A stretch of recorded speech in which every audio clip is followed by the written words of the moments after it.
원달러 환율 급등과 다음 주 잭슨홀 미팅 경계감으로 투자 심리가 약화되며 국내 증시는 코스피 코스닥 양지수 모두 하락하며 거래를 마쳤습니다.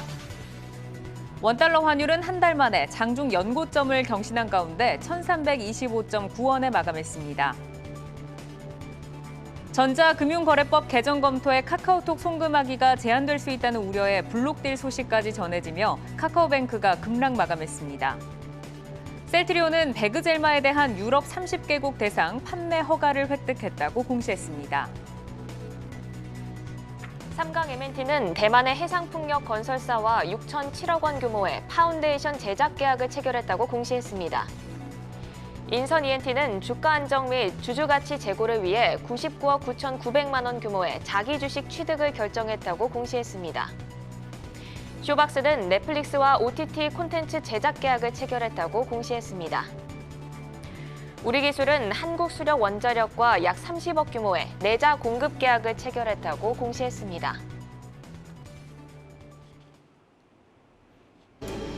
내일을 여는 성공투자 습관 투데이 안경 코리아 마켓. 오늘 장 마무리하면서 힘차게 열어보겠습니다. 오늘 시장 마감부터 살펴보시죠.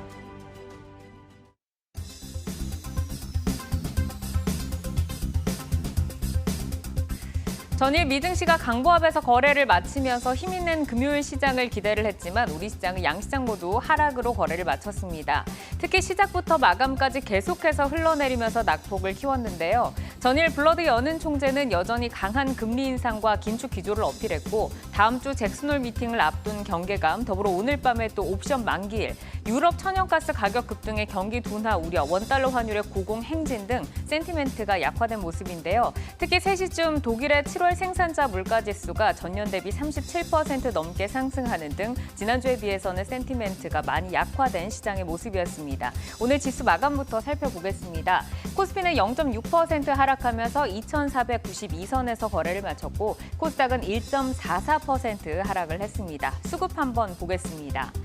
네, 양시장 모두 개인은 매수를 했습니다. 2,700억 원, 2,800억 원 매수를 했고요. 외국인과 기관은 양시장 모두 매도로 대응을 했습니다. 마켓맵으로 전체적인 시장의 분위기 한번 살펴보겠습니다. 네, 오늘은 전체적으로 시장 분위기가 많이 약합니다. 운수장비, 조선업 그리고 금융업종에는 매수세가 좀 몰렸는데요. 전기전자에서는 SK 하이닉스가 좀 지켜냈고 LG 디스플레이도 강세를 보였습니다. 통신업종도 일종 좀 방어를 하면서 거래를 마쳤는데 오늘은 전체적으로 업종별로 움직였다기보다는 이슈에 따른 개별주들의 상승과 하락이 좀 강했습니다. 이슈별로 종목 한번 확인해 보시죠. 먼저 현대차입니다.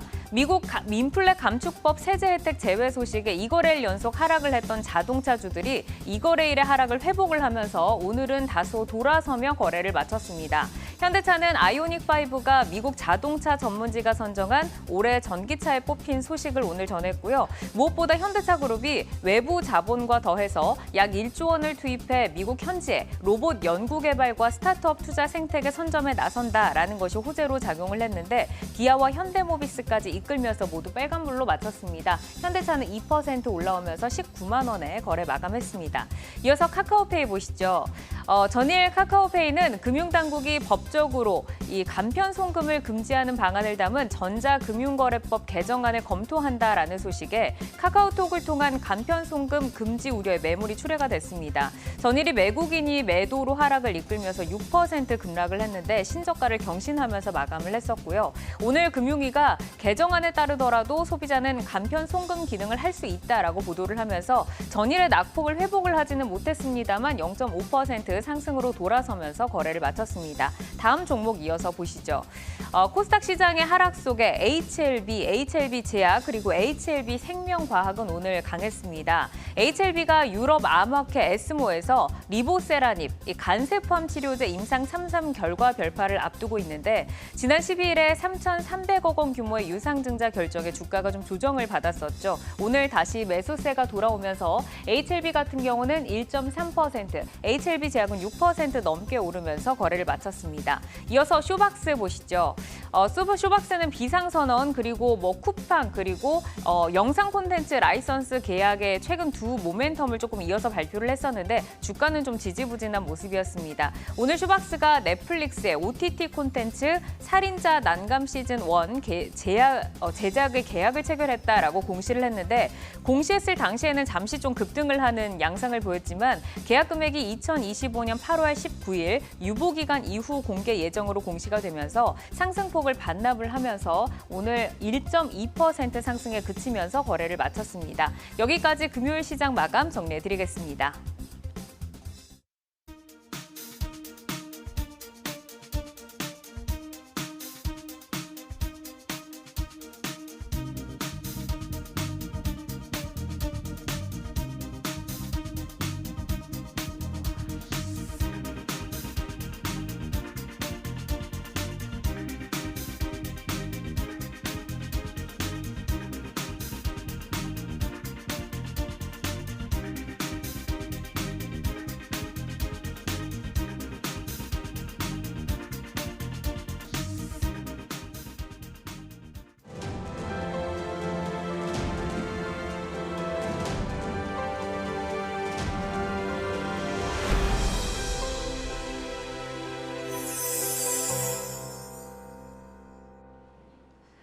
환율이 우리 발목을 계속 잡고 있죠. 비가 오면서 시장도 내린 가운데 한 주의 마지막 거래일 ETF 시장 분위기 체크해 보겠습니다.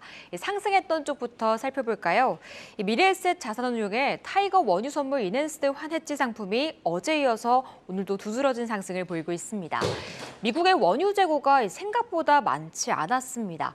이와 함께 오펙도 최근의 유가 하락은 과민 반응이라고 지적하면서 원유 수요 확대 의견 쪽에 힘을 싣고 있는데요.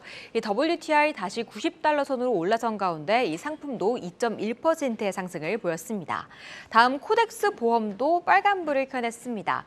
전일 대비 거래량 2배 넘게 늘어난 가운데 1.2%의 상승을 보였는데요. 이 보험주들 호실적이 뒷받침해준 데다 호우 피해로 인한 복구 기대감 속에 최근 소폭의 상승을 보여줬습니다. 오늘 메리츠 그룹주를 필두로 강세 나타낸 가운데 이 삼성화재와 현대해상 모두 빨간불 켜내면서 이 상품의 상승을 이끌었습니다. 이어서 하락한 쪽도 살펴볼까요? 이 타이거 소프트웨어가 1.5% 밀렸습니다. 금리 인상에 성장주들을 향한 투심이 악화되고 있죠. 여기에 또 하나의 악재가 겹치면서 카카오는 오늘 3% 넘게 급락했는데요. 카카오페이와 카카오뱅크까지 자회사들 흔들리면서 5거래일째 하락세를 이어가고 있습니다. 이에 카카오가 가장 많은 비중을 차지하고 있는 타이거 소프트웨어도 5거래일째 파란불 켜내면서 1,545원에 거래 마쳤습니다. 다음 코덱스 건설도 1% 넘는 하락을 보였습니다. 건설주들 이번 주 내내 쉬어가고 있습니다. 7월부터 이어온 오름세에 숨고르게 들어갔는데요. 하지만 이 상품 내 가장 많은 부분을 차지하고 있는 포스코 케미칼이 수익률에 영향을 크게 주고 있습니다. 오늘 2차 전지 관련주들 차익 매물이 나오면서 큰 폭의 하락을 보인 가운데 하방 압력을 가했고요. 1.1% 하락했습니다. 지금까지 ETF 시장 마감 살펴봤고요. 수급 동향도 알아볼까요? 지난 12일부터 18일까지 5거래일 동안 외국인은 어떤 종목을 매매했는지 알아보겠습니다. 이쪽이 순매수 탑5 종목인데요. 삼성전자와 LNF, 삼성 SDI, 현대차, SK 하이닉스를 포트폴리오 속에 담았습니다. 삼성전자 체크해 보시면요. 이재용 부회장의 복권 이후 형장 경영을 재개하면서 어제 오후 들어서 쭉 올라왔었는데요. 이를 외국인이 이끈 가운데 5거래일 사이 3,180억 원어치 순매수했습니다. 다음 같은 반도체 내에서 SK 하이닉스도 포트 속에 담았고요. 오늘 2차 전지 관련주들 차익 매물이 나오면서 하락을 보인 가운데 LNF와 삼성 SDI는 각각 3일째, 4일째 매일매일 사들이고 있습니다. 이어서 파는 쪽도 알아볼까요? HMM과 네이버, 카카오, SK텔레콤, NC소프트가 순매도 탑5에 꼽히고 있습니다. 그중 HMM 살펴보시면 2분기 호실적을 낸 후 피크아웃에 대한 분석이 팽배한 가운데 3일 내내 외국인과 기관의 동반 매도하면서 내림세를 보이고 있습니다. 외국인은 5거래일 사이 744억 원어치 매도하면서 순매도 1위 종목에 꼽히고 있습니다. 다음은 또 카카오와 네이버 살펴볼 텐데요. 금리 인상이 끝이 아닐 것이란 전망 속에 대형 기술주들 또다시 부침을 겪고 있습니다. 모두 5거래일째 하락하는 가운데 외국인과 기관의 동반 매도가 이어지고 있습니다. 지금까지 외국인의 매매 동향 살펴봤습니다.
시장의 핫이슈를 심층 분석해서 날카로운 투자 인사이트를 제시해주는 투데이 핫이슈. 오늘 시장 분위기가 좀 안 좋습니다.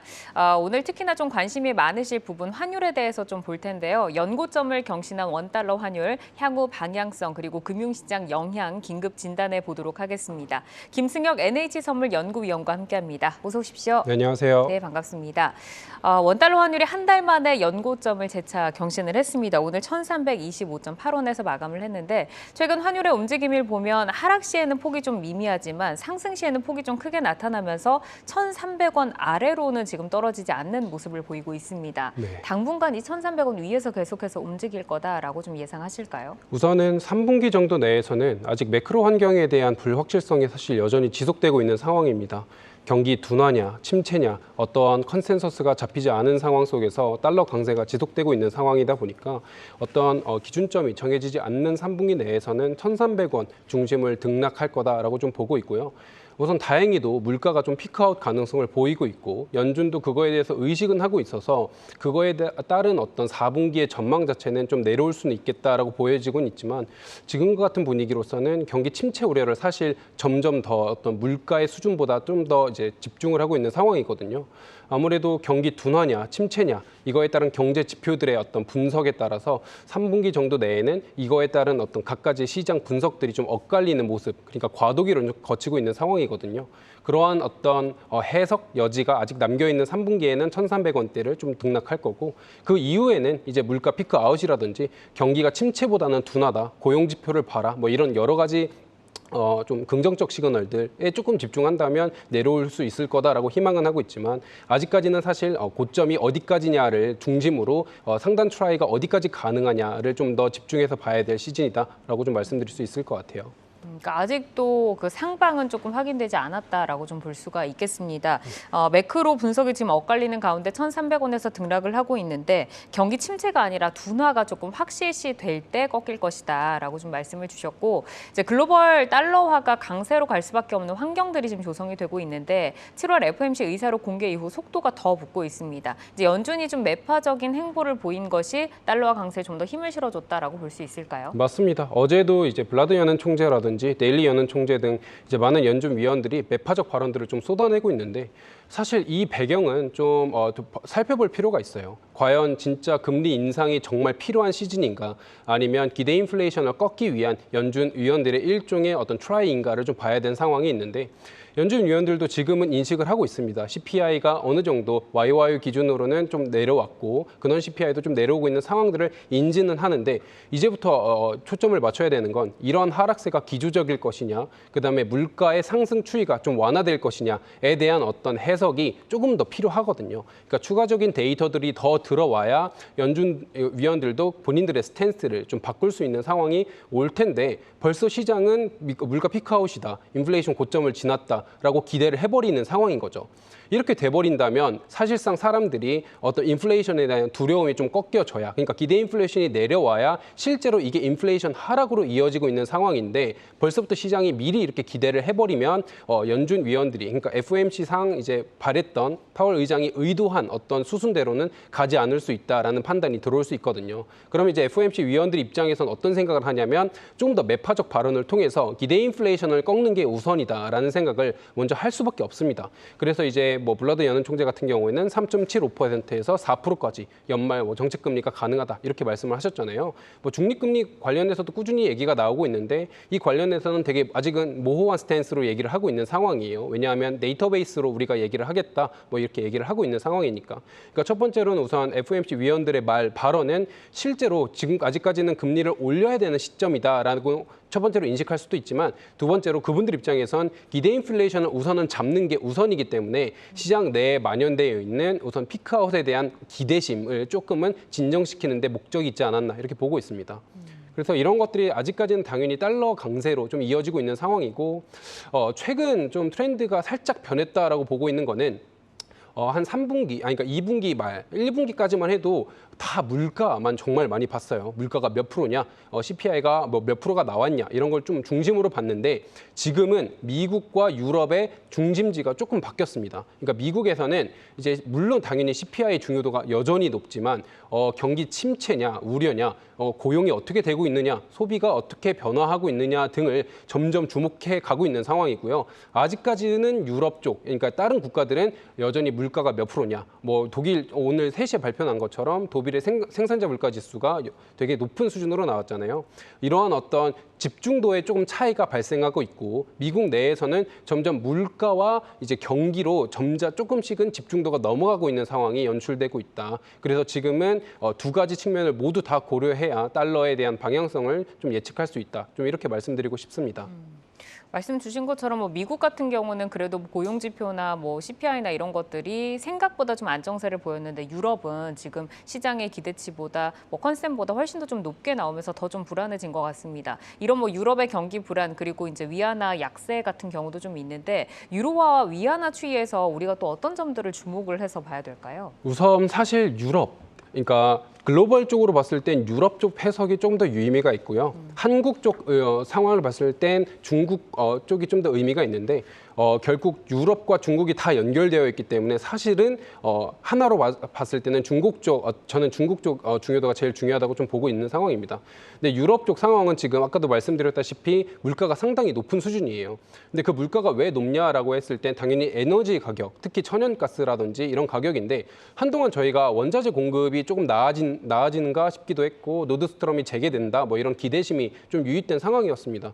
근데 최근에 좀 바뀐 게 폭염이 상당히 많이 유럽 내에서 지금 발생하고 있거든요. 이거에 따라서 전력에 대한 필요성 자체가 그냥 올라간 거예요. 그러니까 사람들 실생활 내에서 실제로 전력을 많이 사용하고 있는 거죠. 이거에 따른 가스의 소비도 점점 늘어나고 있는 상황입니다. 근데 노드스트럼을 재개한다고 하긴 했지만 기존 공급량보단 80%가 적은 양을 지금 공급하고 있는 상황이거든요. 그리고 유럽이 꾸준히 하고 있는 넷제로 관련해서도 아직까지는 더딘 상황이기 때문에 이런 실제 공급에, 그러니까 원자재 측 공급 이슈는 여전히 지속될 수밖에 없는 상황이에요. 근데 유럽 내에서 지금 물가가 엄청나게 올라갔다라는 상황인 거죠. 그래서 유럽 ECB 이제 오늘 아침 같은 경우에 ECB 추나벨 위원 같은 경우 이제 9월에 큰 폭의 금리 인상이 가능하다라는 식으로도 얘기했는데 유로화는 반응이 없었어요. 지금 같은 경우에는 아무래도 유럽의 경기 침체 우려가 훨씬 더 크다라는 얘기고 그러면 경기는 침체 가능성이 여전히 있다. 원자재 가격이 높기 때문에. 근데 금리는 올려야 되는 상황이다. 이 두 개가 종합되면은 스태그플레이션 우려가 지금 유럽 내에선 재차 발생할 수 있다라는 점을 조금 짚어드리고 싶습니다. 그래서 이제 이후로 유럽 상황이 어떻게 될 거냐를 좀 전망하기 위해서는 아무래도 당연히 뭐 유럽 내에서의 소비라든지 아니면 서비스 시장, 그러니까 관광 같은 것들은 유럽이 대부분 많이 사용을 하고 있기 때문에 그러한 섹터의 어떤 반등 같은 거를 조금 눈여겨봐야 하긴 하겠지만 사실 원자재 가격이 내려오는 것, 특히 가스 그리고 전쟁 이슈가 조금 소강 상태를 보이면서 러시아가 가스 공급 아니면 원유 공급을 재개한다라는 이러한 어떤 긍정적인 이슈를 좀 바라봐야 되지 않나 이렇게 좀 보고 있고요. 그리고 특히 중국 쪽 이슈는 유럽이랑 연관이 큽니다. 유럽이 최근 경기 둔화 우려가 조금 더 가속화된 이유 중에 하나는 중국의 경기 둔화 우려랑 좀 맞물려 있는 상황이에요. 아무래도 유럽의 대부분의 수출, 많은 부분을 중국에 좀 의존하고 있는 상황이거든요. 그래서 중국 쪽 둔화 이슈가 뜨면 유로화가 약세를 보이는 경우가 많아요. 유로뿐만이 아니라 파운드화도 같이 좀 내려오는 경우가 많거든요. 이러한 상황에서 중국 경기 둔화 우려는 최근에 조금씩은 가속화되고 있는 상황인데, 근데 엄밀히 얘기하면 아까 이제 좀 초반에 말씀해 주셨다시피 지금 시장 사람들이 어떤 상황이냐면 호재 소식에는 그렇게 크게 반응하지 않는데 악재 소식에는 크게 반응합니다. 그러니까 중국 경제 지표를 보면 분명히 좋은 면도 있었어요. 얘네들이 경기 부양책을 꾸준히 하고 있잖아요. 그런 상황 속에서 중국의 경기 모멘텀이 개선되는 여지도 보였지만 시장은 이거에 큰 반응을 하지 않고 지금은 경기 둔화 국면이다. 경기 침체 국면이다라는 어떤 시장 내에 깔려있는 기저 베이스를 바탕으로 중국의 어떤 마이너스적 경기 모멘텀이 발견이 되면 오케이, 이거는 내가 봤던 뷰가 맞았어. 그래, 역시 경기 둔화야 또는 침체야라는 베이스로 더 매도 대응을 하고 있는 이런 상황입니다. 그렇기 때문에 중국의 경기 둔화 우려가 지속되고 있는 상황 속에서 이거는 유럽의 경기 둔화도 같이 이제 발생할 수 있는 상황이거든요. 유럽도 이제 물건을 팔아야 되는 상황인데 중국이 이제 경기 둔화가 같이 올 수 있는 상황이니까 이렇게 된다면 중국 지금 모멘텀이 어떻게 될 거냐에 대한 점검을 결국 유럽이랑 동떨어서 볼 수 없는 상황이고, 그럼 중국적 위안화 이슈를 좀 봤을 땐 제가 저번에도 말씀드렸다시피 우선은 경기 봉쇄 이슈가 여전히 지속되고 있는 상황이다. 최근에는 사실 다양한 이슈들이 많아서 중국 내 경기 도시 봉쇄 관련돼서는 크게 이슈가 되지 않는 상황이지만 좀 세부적으로 살펴보면 여전히 그거에 따른 여파는 지속적이에요. 그래서 이제 인민은행 같은 경우에는 여전히 이제 일반 은행들에게 돈을 풀어서 코로나 취약계층들을 도와줘라 뭐 이런 얘기를 계속 하고 있는 상황인데 이런 상황이 지속될수록 아무래도 중국 내에서의 경기 둔화세는 좀 계속 가파를라질 수 있죠. 그럼 이거에 대한 어떤 기준선은 그때 말씀드린 10월 당대회, 그러니까 지금의 시진핑 주석의 3연임이 연장이 되느냐 되지 않느냐에 대한 결정이 이후에 그렇게 된다면 어떤 중국 내부의 당적 정책이 바뀔 수 있는 상황이 올 수 있고, 그러면 지금의 도시 봉쇄 우려라든지 이런 제로 코로나 이슈에서 조금 탈피할 수 있을 거다. 그렇게 된다면 중국 정부도 더 이상 어떤 도시 봉쇄에 따른 물류 문제라든지 공급망 문제에서 조금은 벗어날 수 있고, 이것이 그나마 위안화의 반등 모멘텀이 될 수는 있지만 그 전까지는 사실 중국 쪽도 아직은 쉽지 않다. 그렇기 때문에 위안화 자체도 반등 포인트를 여전히는 좀 찾기 어려울 거다라고 보고 있어요. 근데 다만 긍정적으로 봐야 될 거는 위안화는 고시환율 제도이고 정부에서 관리를 하고 있는 차원이기 때문에 그 변동성 자체가 그렇게 크지는 않습니다. 그래서 이제 일종 그 위안화의 프록시 통화 역할을 하고 있는 원화, 호주 달러, 캐나다 달러 등 여러 개가 있는데 특히 원화를 좀 집중적으로 말씀드리면 아무래도 프록시 역할을 하고 있기 때문에 위안화의 변동성에 연동되는 원화의 모습을 확인할 수는 있겠으나 그 어떤 폭 자체가 그렇게 우리가 우려하는 만큼의 오버슈팅이라든지 아니면 급락이라든지 이러한 모습은 연출되지 않을 거다라고 좀 보고 있는 상황입니다. 네. 그러니까 중국 뭐 하이난 같은 경우에 이제 봉쇄를 시도를 했었어도 우리가 이제 그거를 그렇게 크게 해석하진 않았지만 실제로 수요 감소로 이어지고 침체로 이어져서 유럽까지 지금 악영향을 미치고 있고 이게 이제 유로화 약세로도 나타나고 있다라고 좀 말씀을 주셨습니다. 이렇게 이제 모든 나라들이 지금 달러만 강세가 되고 글로벌 원화들이 지금 다 좀 약세로 접어들면서 국내뿐 아니라 신흥국의 외환 보유액에도 이제 관심이 좀 쏠리고 있는데 그 보유액이 올해 큰 폭으로 감소한 것으로 지금 나타나고 있습니다. 뭐 수입 물가 상승에 따른 인플레이션과 또 자본 유출을 우려한 국가들이 역환율 전쟁을 치르고 있다라는 이야기도 들려오거든요. 근데 역환율 전쟁이 가속화될 때는 또 다른 환율 불안을 좀 야기할 수가 있잖아요. 어떻게 좀 변화가 될까요? 우선 역환율 전쟁이 무엇인가에 대해서 잠깐 점검을 해드리자면 말 그대로 환율이 올라가면 수출업체한테 좋잖아요. 그리고 수입업체한테는 좋지 않습니다. 근데 반대로 역환율 전쟁이라는 거는 환율을 내리기 위한 노력을 한다는 거거든요. 이렇게 되면은 수입업체들한테 좋죠. 왜냐하면 수입 물가 지수가 조금은 싸지기 때문입니다. 지금 1325.8원 오늘 이렇게 마감을 했잖아요. 1300원 이상에서 잘 내려오지 않고 있는 상황이에요. 그렇게 해서 말씀하셨다시피 외환보유액 같은 거를 이용을 해서 아무래도 환율 자체의 고점을 좀 낮추기 위한 노력을 지속해야 된다. 이런 맥락에 따른 역환율 전쟁 언급이 지금 나오고 있는 상황인데요. 사실 이 역환율 전쟁을 도입하는 것 자체도 저는 우선은 쉽지 않다고 봅니다. 왜냐하면 첫 번째로는 한계가 있어요. 왜냐하면 역환율 전쟁을 하기 위해서는 외환보유고를 상당히 많이 투자를 해야 되는데 지금 꽤 투자를 했다고 하지만 여전히 1,300원대를 유지를 하고 있잖아요. 반대로 얘기하면은 지금 하락 압력을 주는 족족 지금 외인들이 또는 우리나라 일부 기관들이 그거에 따른 매수세를 지금 반응을 하고 있다는 거죠. 그렇기 때문에 지금 시장 상황에 이것을 맡겨야 되느냐 아니면 실제로 인위적으로 이것을 위해서 상단을 눌러야 되느냐라는 어떤 고민이 들어왔을 때는 저는 우선 지금 당국의 기조는 아직까지는 그 전에는 우선 관리를 한다라는 식으로 이제 말씀을 하셨었지만 지금은 우선은 지켜보자. 오늘 이제 아침에 추경호 부총리께서 이제 언급을 하셨는데 매크로 상황에 따라서 우선은 지켜보자. 뭐 이런 말씀을 하셨는데 이제 그거에 따른 조금은 플로우가 지나가게끔 우리나라도 좀 지켜보자라는 형식인 거고 그래서 역환율 전쟁 도입 자체가 우선은 쉽지 않을 거다. 왜냐하면 미국 같은 경우에는 환율 조작국 같은 것도 이제 선정을 하잖아요. 그래서 이제 적극적으로 개입하지 못하는 상황인데 만약에 이게 적극적으로 개입이 된다면 그러면 어떠한 영향력을 줄 거냐라는 말씀을 하신 거잖아요. 사실 역환율 전쟁이 일어난다고 한다면 당연히 환율 고점에서 내려오겠죠. 당국 경계심이라든지 스무디 오퍼레이션이라든지 이러한 상단을 누르는 재료들이 소화되기 때문에 상승 압력은 약해지겠지만 이거 뭐 다른 통화에 이거는 영향을 좀 줄 것 같지는 않고요. 오히려 수입 물가 지수에 있어서 조금은 완화되는 모습을 좀 보일 수는 있을 겁니다. 근데 저는 효과 자체가 그렇게 크지는 않을 것 같다라고 보고 있어요. 왜냐하면 지금 수입 물가 자체가 올라간 근본 원인을 좀 파악해 보자면 아무래도 원자재 가격이 좀 많이 뛴 상황이잖아요. 원유 가격이 여전히 높은 상황이고 물론 고점 대비 내려왔다고는 하지만 아직까지는 높은 상황입니다. WTI도 그렇고 오늘 같은 경우 이제 독일 생산자 물가 지수를 올렸던 네덜란드 TTF 같은 천연가스 가격도 많이 올라가 있는 상황이기 때문에 이러한 근본적인 문제가 해결되지 않는 상황에서 환율만 내린다고 해서 얘가 과연 잡힐까에 대해서는 저는 약간 의구심이 남고요. 두 번째로는 중국, 미국, 아까도 말씀드렸다시피 경기 침체냐 둔화냐를 연말까지 두고 갑론을박이 있는 상황에서 이 두 국가는 대표적으로 우리나라의 물건을 많이 사가주는 국가잖아요. 우리나라의 무역 수지에 있어서 긍정적인 영향을 주는 국가들인데 이 국가들의 성장 모멘텀이 사실 좋지 않다라는 것 자체는 우리나라의 무역 수지 자체가 좋지 않을 수 있는 상황이기 때문에 그냥 환율만 건드려서 무역 수지 개선, 수입 물가 개선 이런 것들에 영향을 주기에는 저는 쉽지 않을 거다라고 좀 보고 있는 상황입니다. 네, 결국에는 말씀을 들어보니까는 이게 이제 득보다 실이 많다 개입을 했을 때 그리고 우리 시장이 정부가 1,300원이 넘어서면 일정 좀 개입을 하겠다라고 예전에는 의사를 비쳤었으나 이제는 다시 조금 스탠스가 바뀌었네요. 우선은 양호한 이 시장을 조금 더 지켜보겠다라고 지금은 뭐 얘기를 하고 있는 상황인데 사실 이제 달러화 강세가 된다고 하면 우리 주식 시장에서 봤을 때 가장 우려하는 부분이 바로 외국인의 수급입니다.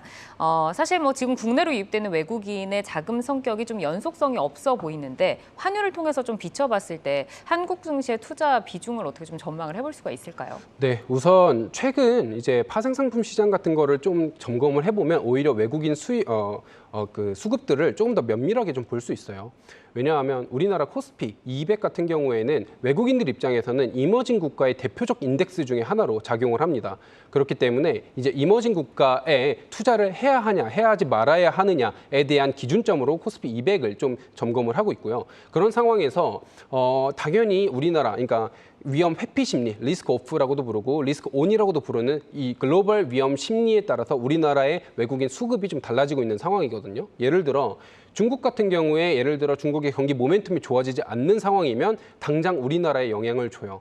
당연하죠. 왜냐하면 이머징 국가들의 어떤 경기 모멘텀이 좋아지지 않는다. 오케이, 그러면 일정 기다려보자. 우리가 우리의 포지션을 유지하자. 혹은 베팅했던 포지션을 청산하자라는 의사결정이 자연스럽게 들어오면서 아무래도 우리나라의 외인 순매도가 좀 들어올 수 있는 상황이고, 이게 데일리로 점검을 하는 제 입장으로서는 매일매일 분위기가 바뀌면 그거에 따라서 외인들의 수급도 거의 매일 바뀌더라고요. 어느 날은 순매수했다가 어느 날은 순매도했다가, 물론 이거를 한 달치, 뭐 6개월치를 전체적으로 보고 분석을 하면 좀 의미가 있는데, 데일리로는 정말 외국인들도 이제 고민을 하는 거죠. 지금 이머징 국가 어떻게 되는지 모르겠다. 얘네가 좋을지 좋지 않을지 정말 헷갈린다라고 지금 다양한 의사결정에 지금 왔다 갔다 하고 있는 상황인데, 이러한 상황 속에서 그러면 외국인들이 어떤 지금 일을 많이 하느냐라고 했을 땐 파생 상품을 통해서 좀 패시브 전략을 이용을 하고 있는 상황입니다. 그런 경우에서 우리나라의 이머징 어떤 국가 그 대표적인 이제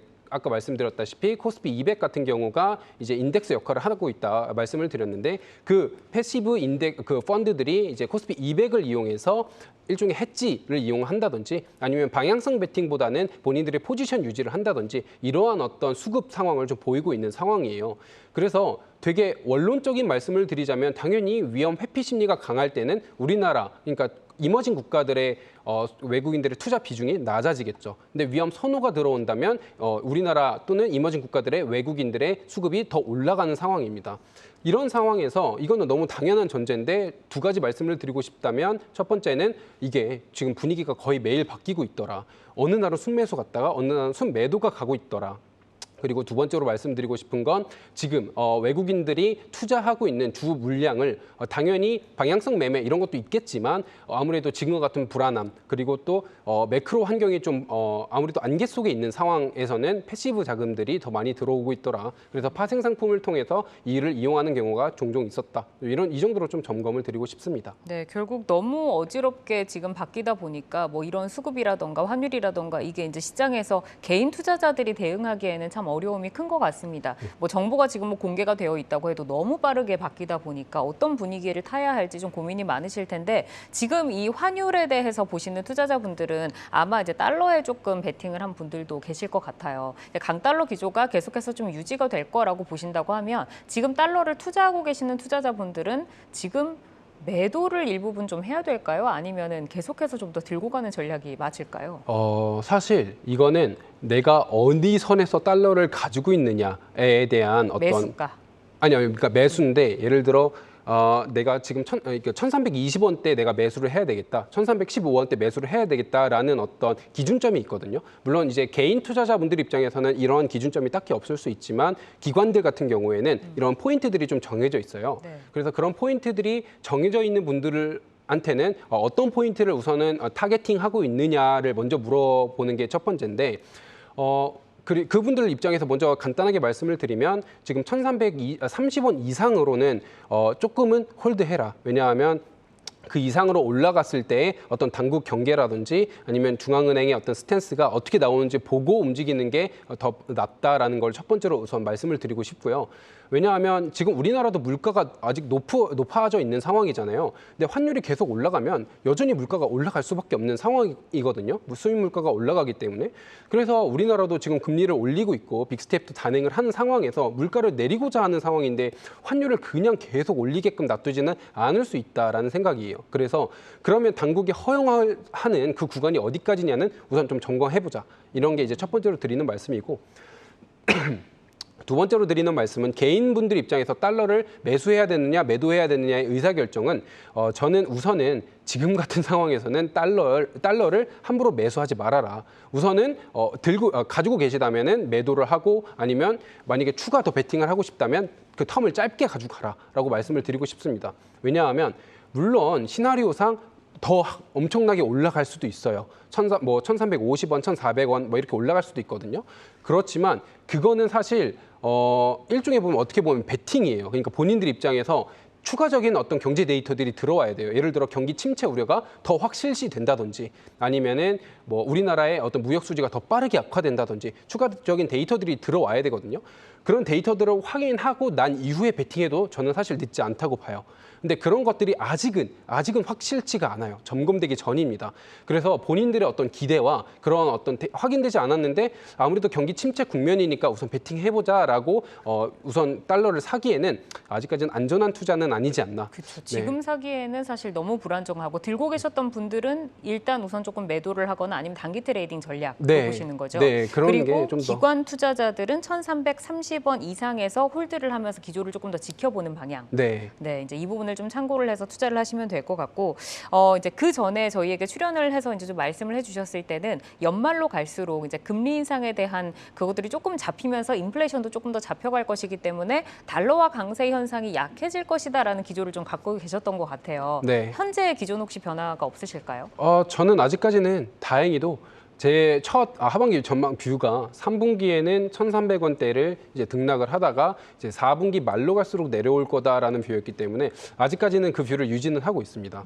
왜냐하면 제가 그때 이제 두 가지 포인트를 점검을 해드렸었는데 첫 번째는 이제 물가 피크아웃 가능성이 올 거다. 6월에 제가 이거를 냈었는데 그때까지만 해도 사실 대부분 물가 피크아웃에 대한 얘기는 전혀 없었거든요. 근데 제가 봤을 때는 물가 피크아웃 가능성, 이거에 따른 연준 위원들의 본인들의 어떤 긴축에 대한 속도 리밸런싱 가능성을 제시해 드렸었는데 우선 이거에 대한 시그널은 확인이 됐어요. 이제 뭐 파월 의장도 우리가 데이터를 보고 확인하겠으나 근원 CPI 같은 경우에는 3개월 연속 둔화세를 보였다. 뭐 이런 말씀을 하셨듯이 이런 어떤 시그널은 확인이 됐는데 앞으로 봐야 될 거는 이것이 과연 연준 위원들의 스탠스에 어떻게 영향을 줄 거냐. 추가적인 데이터를 확인하면서 우리의 의사결정을 하겠다라고 FOMC에서 얘기를 했었는데 그거에 따른 어떤 실제적 스탠스 변화가 어느 정도의 속도로 이루어질 거냐를 첫 번째로 봐야 되고 저는 4분기 말 정도로 가면 그런 현상이 발생될 거다라고 보고 있습니다. 근데 3분기에는 지금과 같은 수준을 등락한다라고 말씀드린 건 아까도 말씀드렸다시피 아직 확인되지 않은 데이터들이 좀 있어요. 경기 매크로의 불안전성이 좀 있습니다. 아무튼 첫 번째가 이거고 네. 두 번째는 이제 경기 침체냐 둔화냐에 따른 어떤 베팅인데 저는 종국에는 지금 장단기 스프레드가 이제 역전이 되고 있는 상황이고 내년에는 점점 경기 자체가 쉽지 않을 수 있지 않나라고 판단은 하고 있지만 연말까지는 아직 시장이 두려워하는 만큼의 경기 침체가 갑작스럽게 올 것 같지는 않다라고 보고 있어요. 왜냐하면 최근에 이제 소매 판매 지수 같은 걸 봤을 때 아직까지 인플레이션 상황에서의 소비는 좀 견고한 모습을 보였거든요. 그다음에 최근 비노급 고용 지표 같은 걸 봤을 때도 고용 시장은 아직까지는 견뎌주고 있는 상황입니다.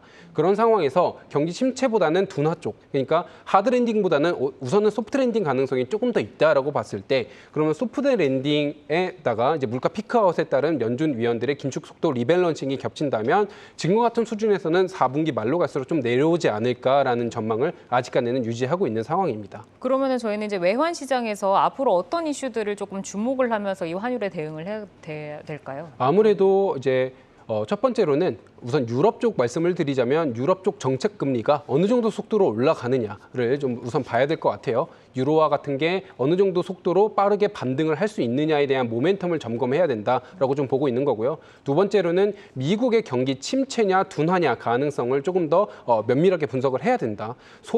아직까지는 소비와 고용이 조금은 버텨주고 있는 상황 속에서 지금 경기 침체 우려가 점점 가속화되고 있는 상황인데 그 속도가 어느 정도까지 올 거냐에 대한 점검이 좀 필요하다라고 보고 있고요. 세 번째로는 우리나라의 무역 수지의 흑자 폭이 또는 적자 폭이 어느 정도로 확대 또는 축소되느냐를 좀 점검해야 된다. 이 정도 말씀드릴 수 있고 네. 마지막으로는 중국 쪽은 우선은 꾸준히 면밀하게 관찰해야 된다. 왜냐하면 네. 한국 시장과 워낙 원관성이 큰 시장이고 유럽 쪽 영향력도 크기 때문에 유럽에 영향을 주면 유로화에 영향을 줄 수 있고 달러 인덱스에 영향을 줄 수 있기 때문에 이 정도 포인트를 좀 짚어드리고 싶습니다. 알겠습니다. 이제 저희가 다 체크하는 게 어려우니까 자주 나오셔서 이제 말씀을 전해주시면 좋을 것 같습니다. 네, 투데이 핫이슈 오늘은 환율의 향후 방향성 그리고 금융시장에 대한 영향을 좀 진단을 해봤습니다. 이 부분 체크를 하시면서 대응을 하시기를 바라고요. 오늘은 김승혁 NH선물 연구위원과 함께했습니다. 좋은 말씀 고맙습니다. 감사합니다.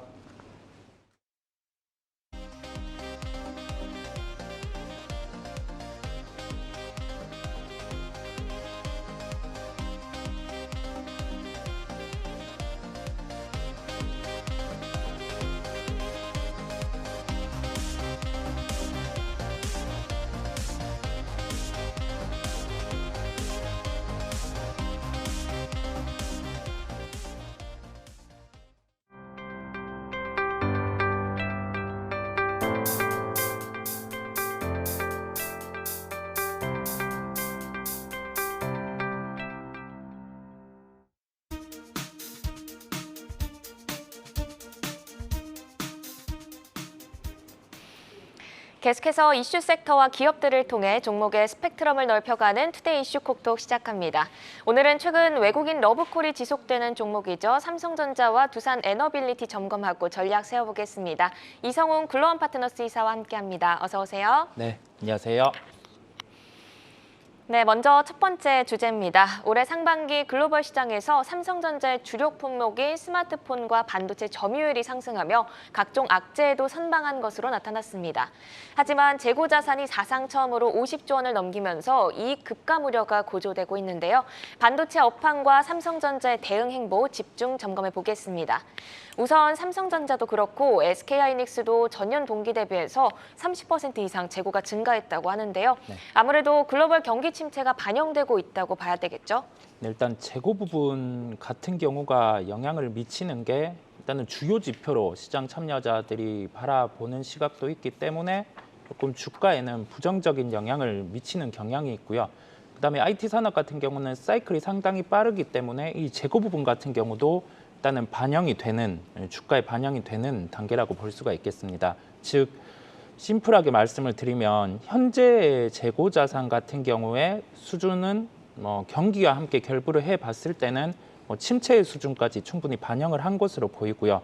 여기에 따라서 주가에 비추어 본다고 하면은 삼성전자, SK하이닉스 현재 시가총액 수준의 부분까지는 주가에 반영이 된 상황이라고 말씀을 드릴 수 있겠습니다. 그러면 주가의 반등 같은 경우 어떠한 시그널을 참고로 해야 될지라고 의문이 들 수 있는데 일단은 수요 부분의 회복이 먼저 나타나야 합니다. 그 측면은 재고를 줄어드는 그 부분을 통해서 한 가지 부분으로 우리가 확인을 할 수 있고 또 다른 요소로는 작게는 스마트폰의 판매가 먼저 회복이 된다든지 그런 측면부터 즉 생활에 가까운 품목부터 판매가 늘어날 때 이제 수요 같은 경우는 반도체 부분에서도 확대돼서 나타날 수 있거든요. 그렇다 보니 개인적인 측면에서 소비와 함께 넓게는 고객사 같은 경우에 지금의 재고와 수요를 비추어 봤을 때는 수요의 회복이 나타난다면 주가는 레벨업이 가능하다는 결론이겠습니다. 네, 재고 자산 증가 이슈는 침체 수준까지 이미 주가에 반영된 단계고 수요 회복이 나타난다면 주가의 경우 레벨업이 가능하다 이런 말씀 주셨습니다. 그럼 이번에는 이재용 부회장의 복권 얘기를 해보겠습니다. 복권 후 오늘 첫 공식 행사도 참석을 했는데요. 향후 M&A와 핵심 전략 사안에 대한 기대감도 다시 기지개를 켜고 있습니다. 이재용 부회장의 경영 복귀가 현실화될 경우 우리는 어떤 점을 기대해 볼 수 있을까요? 일단 경영과 관련해서는 지금 전략산업 같은 경우를 이행을 많이 못하고 있거든요. 기본적으로 증설의 이슈라든지 아니면 투자의 이슈 같은 부분은 결정이 돼 있더라도 마지막 최종적인 부분은 이제 그 의사결정의 마무리가 돼야 되기 때문에 아직 기본적인 투자 정도만 단행을 하고 있는 상황이었습니다.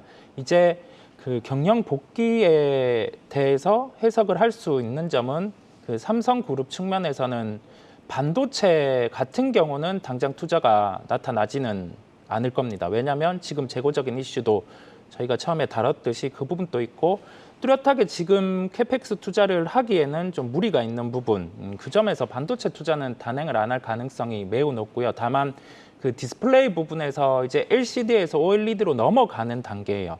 그렇다고 하면은 넘어온 단계에서 여기에 따른 일반적인 캐펙스 투자보다 확대된 투자를 할 가능성이 높을 것으로 보입니다. 즉 디스플레이 부분에 대한 투자의 확대 가능성이 팩트로 나타날 것으로 보이고요.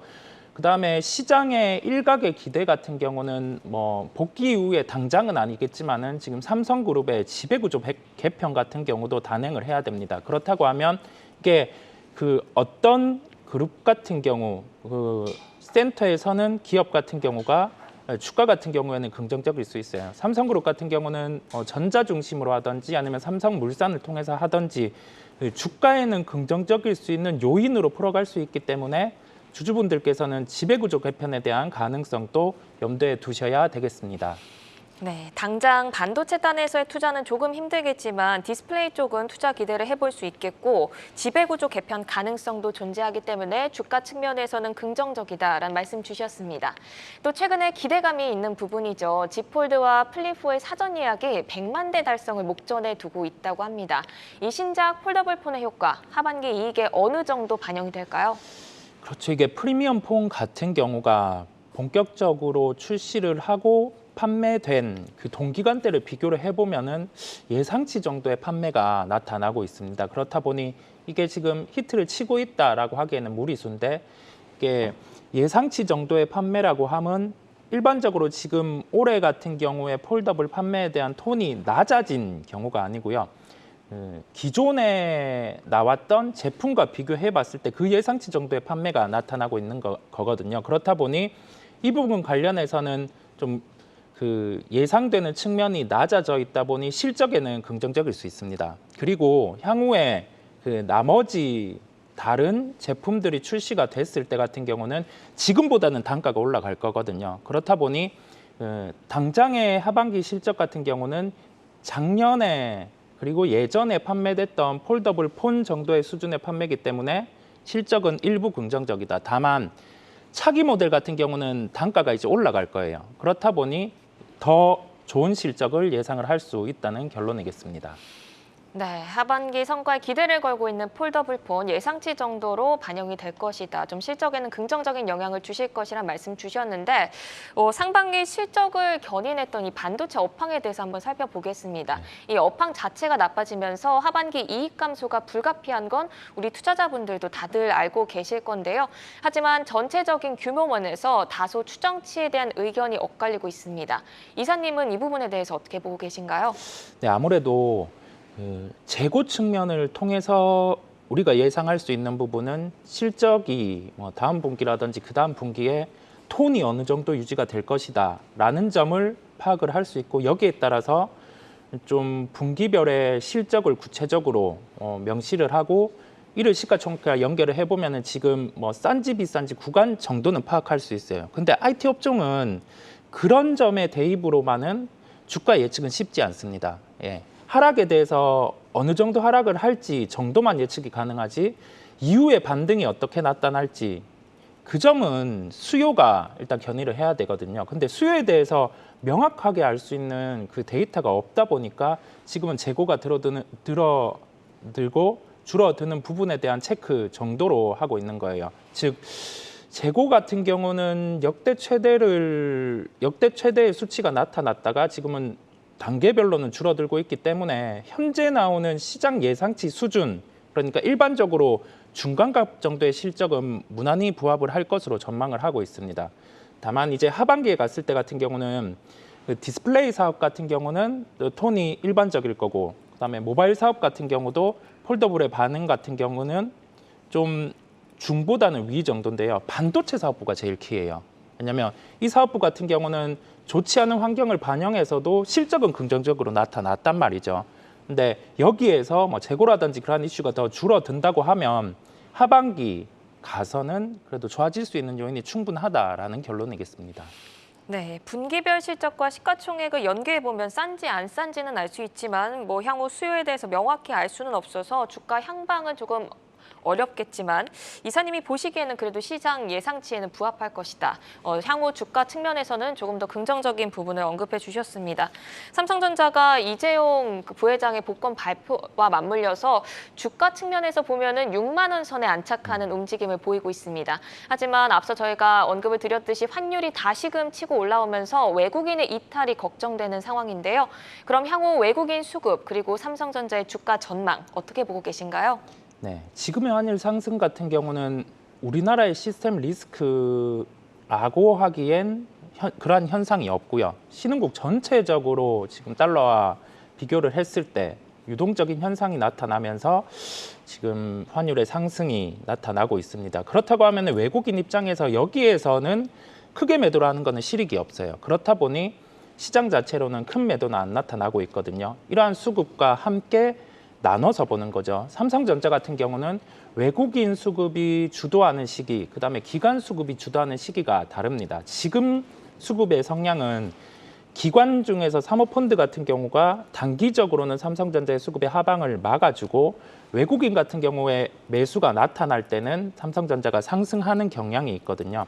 이 외국인 수급 같은 경우는 전체적인 시장, 즉 우리나라 시장을 매수할 때 좀 더 탄력적으로 나타납니다. 그렇다 보니 여기에서 삼성전자의 상승 같은 경우는 기초체력 같은 경우에 그 부정적인 요인은 주가에 다 반영이 돼 있습니다. 우리나라 전체적인 지수단에서 레벨업이 나타난다고 하면은 삼성전자의 주가는 좋을 수 있겠고요. 지금 국면에서는 큰 하락이 나타난다고 하기보다는 2분기 실적을 전체적으로 지금 지수에 대입을 해봤을 때는 어느 정도 현재 지수가 뭐 하방 정도에 와 있는 수준이에요. 그렇다 보니 반등의 가능성이 높고 그에 따라서 삼성전자 같은 경우도 하락보다는 상승에 무게가 더 쏠린다는 결론이겠습니다. 네, 외국인 수급과 기관이 주도하는 시기가 다른데 최근에는 기관이 하방을 막고 외국인이 들어올 때 상승하는 경향을 보이고 있다. 기초 체력은 확인을 했고 추가 하락은 좀 제한적일 것이다. 오히려 상승에 무게를 둔다라는 말씀 주셨습니다. 이렇게 삼성전자 이슈와 전략 살펴봤고요. 두 번째 주제로 넘어가 보겠습니다. 국내 원전 수출을 주도할 민관합동위원회가 닻을 올렸습니다. 연내 1조 원 이상 자금을 투입하고 수출 지원 사격에 나서기로 하면서 하반기 원전 생태계 복원과 수출 경쟁력 확보에 이목이 집중되고 있습니다. 원전주가 차세대 주도주로 부상할 수 있을지 두산 에너빌리티를 중심으로 전략을 세워보겠습니다. 먼저 새 정부 100일 성적표를 살펴보면 정책 관련주 중에 이 원전주만 선방한 모습을 볼 수 있습니다. 향후 정책 효과를 어떻게 더욱 기대해 볼 만할까요? 네, 원전과 관련해서는 대표적으로 현재 실적 대비해서는 주가들이 다 비싸요. 뭐 주가 수익 비율로 비추어 봤을 때 한전 기술을 예로 들면 한 100배 정도 수준까지 와 있거든요. 그리고 적자가 발생하는 기업도 있어요. 근데 주가는 왜 시장 대비 강한가라고 하면은 이제 수주에 대한 기대감이 존재를 하는 점입니다. 구체적으로는 지금 다뤄지고 있는 게 뭐 이집트에 대해서 원전의 수출이라든지 그 점이 먼저 부각이 되고 있고요. 이 수출이 나타난다고 하면은 주가는 한 단계 레벨업이 될 수 있습니다. 구체적으로는 한전기술 기준으로는 수주에 대한 한 부분이 이루어진다고 하면은 국가당 실적 반영을 해보면은 한 30% 정도의 기본적인 주가 상승의 여력은 나타나요. 그 점을 기억을 할 필요가 있겠고요. 우리가 봐왔던 방산주에 대해서 그 해외 수주가 이루어지고 거기에 따른 주가 시세를 기억을 할 필요가 있습니다. 이를 연결해서 업종은 다르지만은 수주와 관련해서 기본적인 그 체력을 갖추고 있는 기업들 같은 경우는 이게 해외에 대한 프리미엄이 붙으면은 그 이익 같은 경우가 늘어나는 단계가 하나의 단계가 아니라 1.5, 2배 이런 식으로 늘어나게 되거든요. 그렇다 보니 긍정적인 면을 기억을 하시고 글로벌과 우리나라 정책이 원전으로 겹친다는 그 포인트를 함께 생각을 하시면 되겠습니다.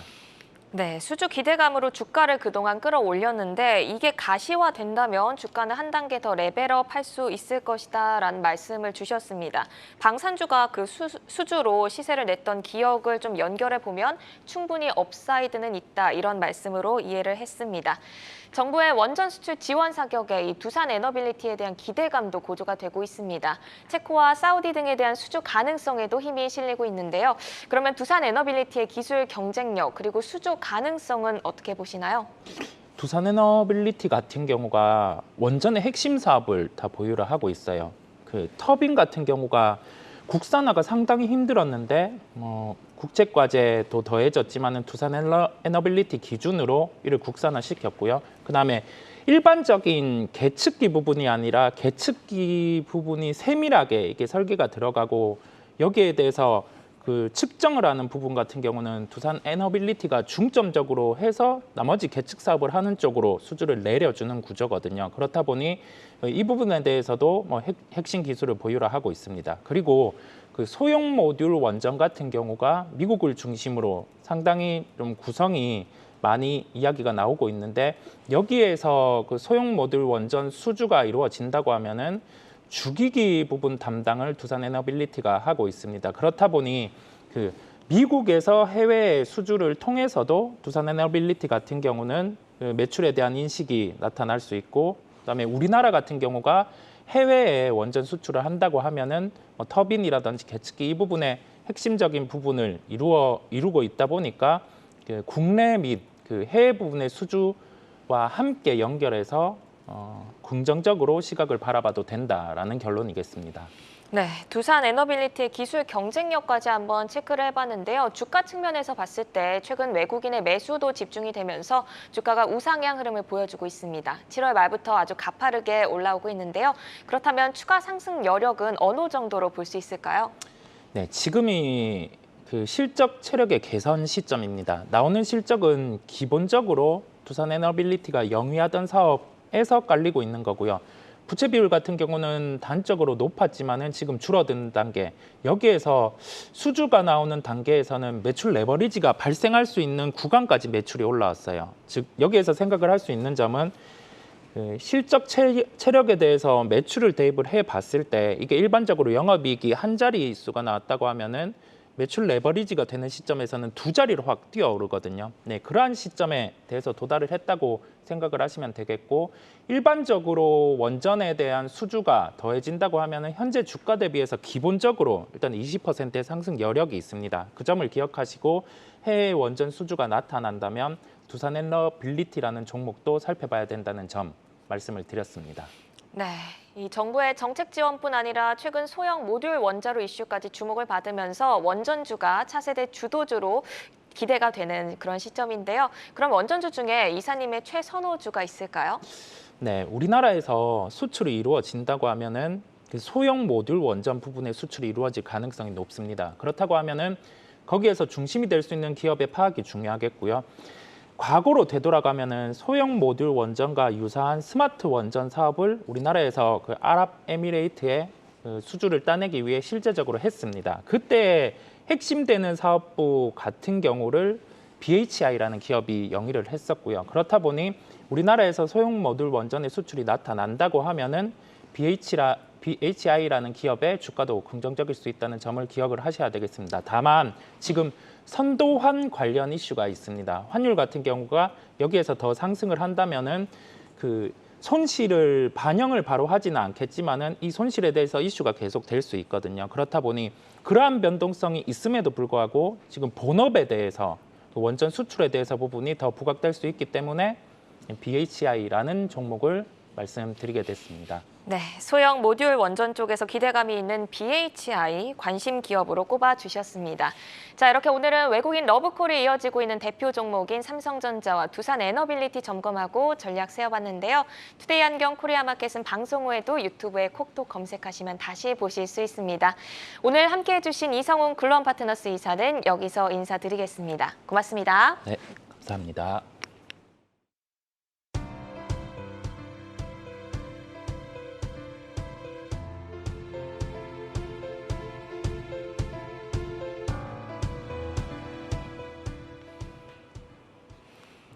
저희가 준비한 소식은 여기까지입니다. 다음 주 월요일 오후 4시 더 알차고 신속한 투자 정보로 찾아오겠습니다. 시청해주신 여러분 고맙습니다.